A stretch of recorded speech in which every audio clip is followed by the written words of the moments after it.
ओम श्री सद्गुरुदेव भगवान की जय। मानस बोध भाग 2 खष्ट सोपान। यह मन जन्म जन्म से विषय रूपी कर्ज खाए हुए है माया का। उस कर्ज का दबाव आ जाता है। पुण्य कर्म करके कर्ज चुकाया नहीं तो वह माया फांसी लगा देती है। क्रोध कुंभकर्ण पैदा हो जाता है, काम मेघनाद पैदा हो जाता है। फिर जो अपना साथ देने वाले हितैषी हैं, विवेक, वैराग्य, यम, नियम, इन सब को मार मार कर बेदम कर देते हैं वे सब राक्षस। जब भजन ध्यान सही ढंग से होता है तो ये सजातीय बलवान बन जाते हैं, राक्षसों को मारते हैं।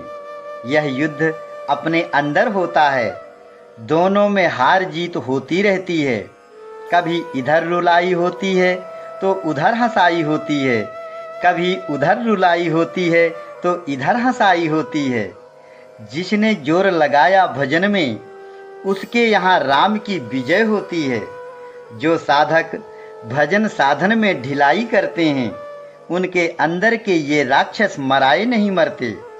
ऐसे इसे समझो और करो। शास्त्रों को बांधकर गधे की तरह पीठ पर लाद ले और उनमें जो विज्ञान है उसमें घुसे नहीं, उसे समझे नहीं और प्रैक्टिकल कुछ करे नहीं तो कैसे काम चलेगा। सुनी दश कंधर बचन तब कुंभकर्ण बिल खान, जगदम्बा हरि आनी सठ अब चाहत कल्याण। भल न कीन्ह तै निश्चर नाहा, अब मोहि आय जगाए ही काहा। अजहूँ तात त्याग अभिमाना, भजहूँ राम होई कल्याणा। जो रावण के पक्ष के लोग हैं वे भी सब रावण को गलत कहते हैं। विभीषण, मंदोदरी, त्रिजटा, माल्यवंत, प्रहस्त, मारीच, कालनेमि और कुंभकर्ण ने भी रावण को अन्यायी बताया। कुंभकर्ण ने राम को भगवान माना और राम की शरण में जाने के लिए विभीषण को धन्य धन्य कहा, फिर भी रावण के पक्ष से लड़ा। तो यह ऐसा है कि ये सब देव और दानव भगवान के हैं। भगवान की शक्ति के दो रूप हैं, एक विद्या, दूसरी अविद्या। विद्या क्षेत्र में देवता हैं, सद्गुण हैं, अविद्या में राक्षस या दुर्गुण हैं दोनों उसी माया में। भगवान के हैं ये सब, इसलिए उसको मानते हैं, उसी की गाथा गाएंगे सभी। स्वयं रावण ने भी माना लेकिन शत्रुता रखी राम से, क्योंकि विद्या और अविद्या इनमें प्रतिकूलता होते हुए भी दोनों मूलतः एक हैं। अब होता क्या है इसमें कि एक दूसरे की पूर्ति करने के लिए इन्हें एक दूसरे के विपरीत हो जाना पड़ता है। रात के बिना दिन का ज्ञान नहीं होगा, दिन के बिना रात का ज्ञान नहीं होगा। तो रात और दिन अलग अलग दो चीजें नहीं हैं। विचार करो कि दो चीजें जो भिन्न होती हैं उन्हें एक ही समय एक जगह लाया जा सकता है, लेकिन रात और दिन एक साथ एक जगह पर नहीं देखे जाते। इस तरह ये दो नहीं हैं, एक ही हैं। इसलिए रोना भी वही है, हंसना भी वही है। यह जो भिन्नता है इनमें, इसे वेदांत में अन्योन्याश्रय दोष कहते हैं। जो अल्पज्ञ हैं, ब्रह्म विद्या में पारंगत नहीं हैं, सद्गुरुओं का सत्संग नहीं किए हैं, उन्हें ये बातें समझने में दिक्कत आती हैं। दुनिया में ये दोनों रहेंगे, सत्य रहेगा, असत्य रहेगा, सुख दुख दोनों रहेंगे। एक हो नहीं सकता दूसरे के बिना, क्योंकि मूलतः एक हैं। इसलिए दोनों को रहना ही पड़ेगा। जब दोनों को बायकाट करके सर्कुलेशन से बाहर हो जाता है तब परमात्मा को पा जाता है। यही एक मुक्ति का मार्ग है, सीधा राजमार्ग जो परमात्मा की तरफ ले जाता है। समत्व का सिद्धांत यह महात्माओं का मार्ग है।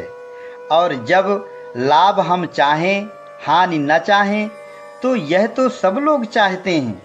यह है दुनियादारी, यह महात्माओं का काम नहीं है। महात्मा तो देखता है निंदा स्तुति उभय सम, इसलिए दो न देखो, दो को एक करके देखो। सुनहु तात माया कृत, गुण अरु दोष अनेक, गुण यह उभय न देखिए, देखिए सो अविवेक। व्यापक दृष्टि डालो, अल्पज्ञ दृष्टि से भेद तैयार होते हैं। तो इसको यूं समझो कि सद्गुण भी भगवान की माया से पैदा हुए हैं, दुर्गुण भी उसी माया से पैदा हुए हैं। एक विद्या माया से, एक अविद्या से। दोनों में संचार तो परमात्मा का है। देव और दैत्य एक ही पिता से हुए, दो माताओं से, इसलिए उसे तो दोनों जानेंगे, उसी को दोनों मानेंगे। परमात्मा को तो भजेंगे ही, लेकिन प्रकृति के कानून के अनुसार कर्तव्य अपना अपना करेंगे। कार्य क्षेत्र में तो कुंभकर्ण रावण के साथ ही खड़ा होगा। तो ये देवता और राक्षस एक ही हैं। अब जिनको सद्गुण कहते हैं, देवता कहते हैं, उनको देखो, सब भगवान की खूब स्तुति करते रहते हैं, लेकिन काम क्रोध आदि जितने दुर्गुण हैं उनको अपने हृदय में बैठाए रहते हैं। बेश्याएं नचाते हैं, स्वर्ग में अय्याशी बेईमानी बदमाशी सब करेंगे, भोगों में लिप्त रहेंगे, इच्छाओं के अधीन रहेंगे, इसलिए मार खा जाएंगे दैत्यों से। तब फिर हाय हाय करेंगे, पुकार लगाएंगे, भगवान रक्षा करो रक्षा करो रक्षा करो। इसलिए अच्छा बुरा कुछ नहीं है, यह मात्र दुनिया का सर्कुलेशन है, इससे बाहर होने में ही कल्याण है। तो मारीच, कालनेमी, कुंभकर्ण सब ने राम की तारीफ किया और राम के खिलाफ लड़ लड़कर मर गए। मरे तो भगवान ने सबको अपने में लीन कर लिया, तो क्या मतलब रह गया? अच्छा बुरा उस जगह पर एक हो जाते हैं। हाँ, दुनिया में अच्छा अच्छा है, बुरा बुरा है। भगवान का यही मापदंड है कि वहाँ भेद नहीं अभेद रहेगा, द्वैत नहीं अद्वैत रहेगा। हुनि नल नीलहि अवनि पछारसी, जह तह पटकी पटकी भट डारसी, चली बली मुख से न पराई, अति भय त्रसित न को समुहाई। अंगदादि कपि मूर्छित करि समेत सुग्रीव, काख दाबी कपिराज कहूँ, चला अमित बल सीव। इस तरह कथा बाँचने से कुछ नहीं होता, कथा की एडजस्टिंग करनी पड़ती है। कुंभकर्ण अकेले सब बंदरों को पस्त किए है। कुंभकर्ण क्रोध का रूप है, तो जब क्रोध का आवेश आता है तो शरीर में कंपन होने लगता है। यह धड़ धरती हिलने लगती है कुंभकर्ण के चलने से। फिर कोई अच्छे विचार नहीं रह जाते, ये सब बंदर भागने लगे। अनुराग वैराग्य सुरति धर्म नियम, ये अंगद हनुमान सुग्रीव नल नील सजातीय पार्टी के जितने बड़े बड़े सद्गुण रूप बंदर हैं, सबको बेदम कर देता है यह क्रोध रूपी कुंभकर्ण। अच्छे संकल्प और विचार अंतःकरण में ठहरते नहीं, क्रोध के कारण बंदरों में भगदड़ मच गई। सुरति रूपी सुग्रीव को कांख में दबा लिया। तो जब क्रोध अंदर जागृत होता है तो सारा ज्ञान ध्यान और ईश्वरीय गुण धर्म विलुप्त हो जाते हैं। क्रोध का प्रभाव इतना प्रबल होता है कि आदमी पागल पड़ जाता है, उचित अनुचित सब भूल जाता है। जब साधक साधना में आगे बढ़ता है तो उसके अंदर के दुर्गुण उभरने लगते हैं। कभी काम, कभी क्रोध, कभी ईर्ष्या, कभी द्वेष, तो उसको बाधा आती है। साधक का अनुराग वैराग्य नियम संयम ढीला पड़ने लगता है। ऐसा यह झगड़ा है। इसे चुनौती मानकर जो साधक लेता है और धैर्य के साथ काम क्रोध के वेग को सहन करता है, इन बाधाओं को काट कर आगे बढ़ जाता है, वह लक्ष्य को पाता है। और कमजोर वाले फेल हो जाते हैं, मैदान छोड़ देते हैं। डटे रहना चाहिए, तो फिर दुर्गुणों की पलटन हार खा जाती है, इसी में बहादुरी मानी जाएगी। काम क्रोध को मार भगा दे, तब जानू थारी रजपूती। हरि भज हीरा परख ले, समझ पकड़ नर मजबूती। तो यह युद्ध अपने अंदर देखना है, ऐसे नहीं कि लंका वहां रही वह कोलंबो वाली, और वहां भारी राक्षस कुंभकर्ण खड़ा है पहाड़ जैसा, मारे खाए जा रहा है बंदरों को। तो इस अर्थ से, इस कल्पना के चित्र से कुछ मिलने वाला नहीं है। असली चीज यह है कि इस चित्र की क्रिया बनी हुई है अंतःकरण में, वह पकड़ में आ जाए तब सही तरीका माना जाएगा। इसको एडजस्टिंग कहते हैं। फिर यह बाहर नहीं बनेगा, चित्र अंदर बनेगा, तब सही अर्थ माना जाएगा।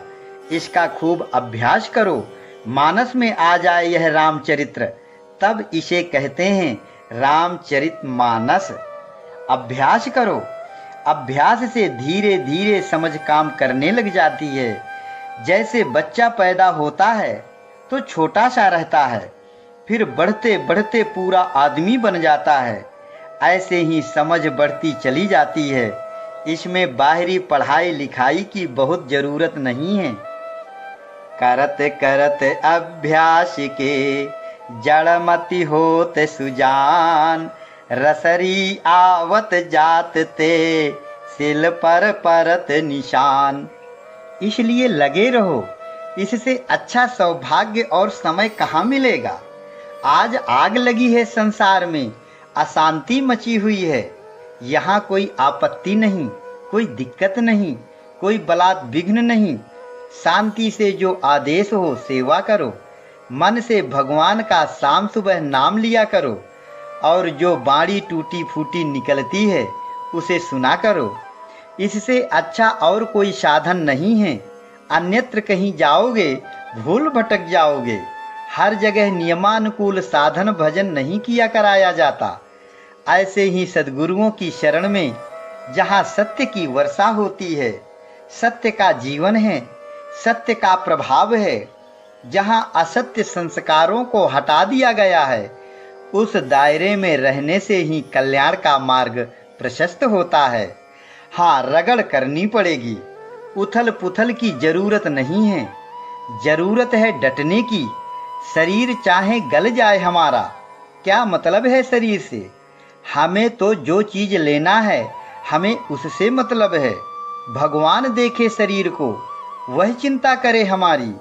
हम तो समर्पित हो चुके हैं, हमें मन का कहना नहीं करना, हमें तो भगवान का कहना करना है। हम जिसके यहाँ एडमिट हो चुके हैं, जिसके हाथों बिक चुके हैं, हम उसके बनकर रहेंगे। तो जो साधक ऐसे सिद्धांत पर चलते हैं, चलना चाहते हैं, उन्हें यह प्रैक्टिकल अर्थ करना चाहिए रामायण का, और उसे क्रिया में लेना चाहिए। यह सब हम साधकों के लिए बता रहे हैं। मूर्छा गई मारुत सुत जागा, सुग्रीव वहीं तब खोजन लागा। सुग्रीवहु कै मूर्छा बीती, निबुकि गयउ तेहि मृतक प्रतीति। काटिषि दशन नासिका काना, गरजि आकाश चलव तेहि जाना। गहव चरण गही भूमि पछारा, अति लाघव उठ पुनि तेहि मारा।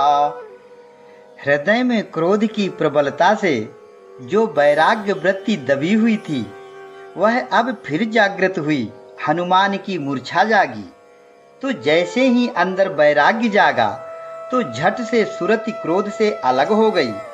सुरति रूपी सुग्रीव कुंभकर्ण की कांख से निकल गया। वैराग्य के आने से साधक को व्यग्रता होती है कि मेरी सुरति कहाँ अविद्या क्षेत्र में फंस गई थी। तो सुरति पुनः ईश्वरीय कर्तव्य में लगी, उधर से हटकर। यही है कि सुग्रीव ने कुंभकर्ण के नाक कान काट लिए। क्रोध को तिरस्कृत करके साधक ने सुरति को ईश्वरीय कर्तव्य में लगा दिया।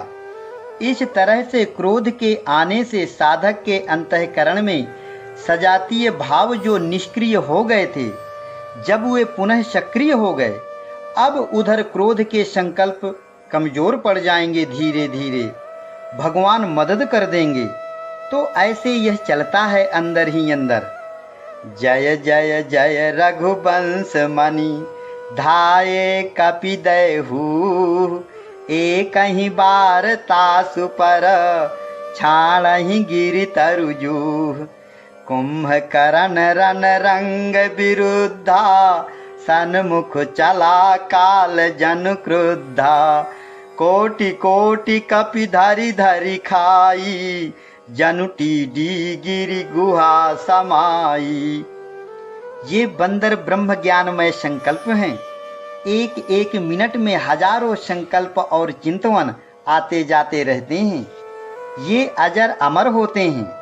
वाणी में ओम आया, एकाक्षर ब्रह्म का संकल्प और चिंतवन की धारा है। अंदर यह पोल है आकाश, इसमें शब्द है वाणी। यह अजर अमर होता है शब्द। तो यह सूक्ष्म जगत के अवयव हैं। क्रोध रूपी कुंभकर्ण इन्हें खाता है, ये फिर निकल भागते हैं। तो क्रोध के आवेश में सजातीय भाव विलीन रहेंगे और फिर उठेंगे। नाश नहीं है इनका। यह मरना जीना स्थूल में होता है। ये संकल्प सब आकाशवत होते हैं। आकाश में व्यापक भाव से शब्द रहता है, संकल्प या परावाणी। इसका नाश होता नहीं कभी। यह शब्द ब्रह्म की अवधारणा हमारे ऋषियों मुनियों की महान देन है। ओम तेकाक्षरम ब्रह्म, यह शब्द ब्रह्म का स्वरूप है। यह व्यापक है, अनंत है, अविनाशी तत्व है। यह निरवय समाज है संकल्पों की। ये कहीं भी जाते हैं, मरते नहीं। हमारे यहाँ नहीं रह जाएंगे, तुम्हारे यहाँ चले जाएंगे। हजारों के यहाँ रावण है, हजारों के यहाँ कुंभकर्ण है, हजारों के यहाँ वैराग्य है, हजारों के यहाँ अनुराग है। इसी रामायण में आता है कि कागभूषुंड जब राम के पेट में गया तो वहाँ सृष्टि देखी। नाना ब्रह्मा, नाना विष्णु, नाना शंकर, सब भिन्न भिन्न रूपों में देखे गए। तो ये विज्ञान की बातें हैं। सबके शरीर अलग अलग हैं, प्रकृति भिन्नता है सब में, लेकिन आत्मा एक है। राम न देख्यु आन, वह निर्लेप अविनाशी एक रस आत्मा आकाशवत है। गीता में कृष्ण कहते हैं कि जो इस तरह आत्मा के रूप में मुझे जान लेता है, वह मेरा ही रूप बन जाता है। रामायण में भी आया है, जानत तुम ही होए जाई, फिर उसमें और मुझ में भेद नहीं रह जाता। सो तय ताहि तो ही नहीं भेदा। अब विचार करो कि भेद क्यों है। तो यह भेद तो हमने ही तैयार किया है। यह मैं हूँ फला आदमी, यह शरीर मेरा, यह मकान मेरा। इस तरह से पदार्थों को अपना लिया है, भगवान को छोड़ दिया है। अब इन्हें छोड़ो, उसे पकड़ो। आत्मा जो पोल है आकाशवत, बस वही हो तुम। सर्वत्र एक रस निर्लेप रहो, मस्त रहो, उसी में झूमते रहो।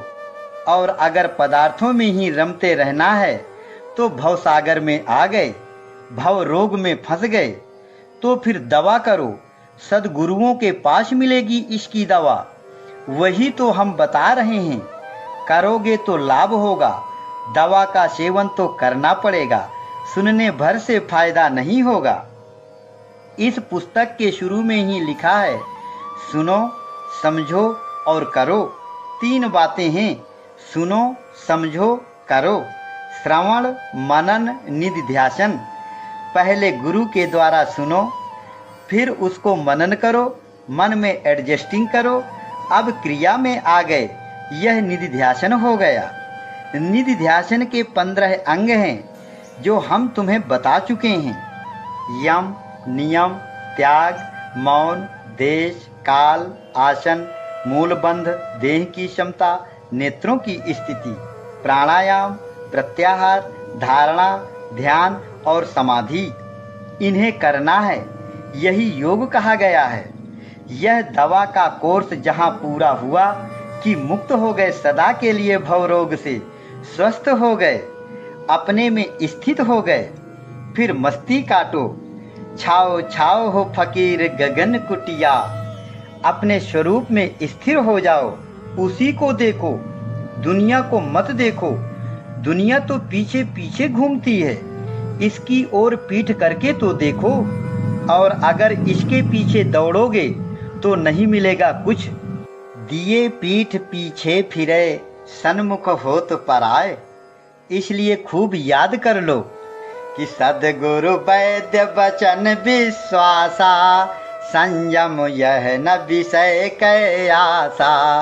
रघुपति भगति सजीवन मूरी, अनुपान श्रद्धा मति पूरी।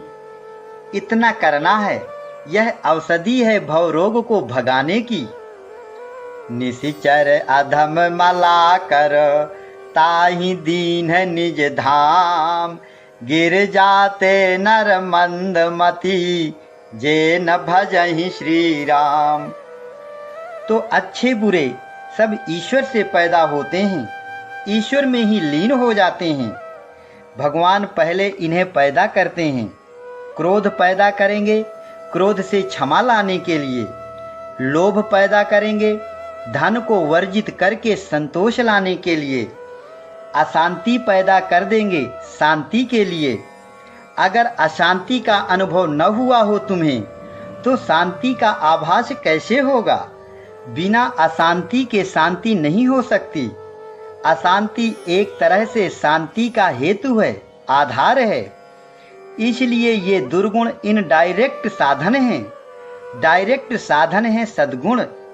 इस इमेंसिपेशन को समझने के लिए बुद्धि लगाना पड़ता है। यह सबकी समझ में नहीं आती, इसलिए सीधे कह देते हैं कि भगवान कृपा करके इन्हें भी अपनी गति दे देते हैं। तो फिर भजन करने की जरूरत ही क्या है? खूब बेईमानी करें, गति तो अपने आप मिल ही जाएगी। ऐसा मतलब नहीं है इसमें। बताने वाले लोग बिना सोचे समझे बताने लगते हैं। तो बुरा देखने मात्र को बुरा है वह अच्छा। बुरा ही अच्छे को पैदा करता है, अच्छे से बुरा पैदा होता है। अब इस अच्छे बुरे के सर्कुलेशन से निकलने में ही कल्याण है। इसका तरीका है कि पहले बुराई का त्याग किया जाए, अब रही अच्छाई तो इस अच्छाई का भी त्याग कर देना है। जब दोनों का त्याग हो जाएगा तब परमात्मा मिलेगा। वह परमात्मा प्रकृति के सर्कुलेशन से बाहर है। राम ने पहले राक्षसों को समाप्त किया, बंदरों को साथ लिए रहे, और जब सब खत्म हो गए राक्षस, तो बंदरों को भी विदा कर दिया। तो यह रामायण की विधि है। इस विधि को पहले सुनो, श्रवण करो, फिर समझो, खूब मनन करो, मन आयन बन जाए इन बातों का। यह तरीका मन में घर कर ले, अच्छी तरह से समझकर मन में बैठा लिया जाए और फिर उस पर चला जाए। निधि ध्यान किया जाए, सांगोपांग साधना की जाए। सुनने भर से कल्याण नहीं होता। सुनना या श्रवण तो कल्याण के मार्ग का पहला चरण है। अभी तो लंबी मंजिल पड़ी है, इसलिए सुनते ही न रहो, आगे का रास्ता देखो और लक्ष्य तक पहुँचो। निशिचर अधम मलाकर, ताहि दीन निज धाम। भगवान ने कुंभकर्ण जैसे अधम राक्षस को भी अपने धाम में पहुंचा दिया। तो भगवान एक ऐसी जगह है जहां से अच्छाई बुराई दोनों पैदा होती हैं और उसी में समाहित होती हैं। वहां न अच्छाई अच्छाई रहती है, न बुराई बुराई रह जाती है। अच्छाई बुराई से रहित अवस्था है वह। तो यह अध्यात्म क्षेत्र की बातें हैं। लौकिक कायदे कानून अलौकिक क्षेत्र में लागू करोगे तो सही अर्थ नहीं निकाल पाओगे। जहाँ की बात है वहीं अर्थ लिया जाए, यह मानस है। रामचरित मानस, मानस में ही मिलेगा सही अर्थ। ओम श्री सद्गुरुदेव भगवान की जय।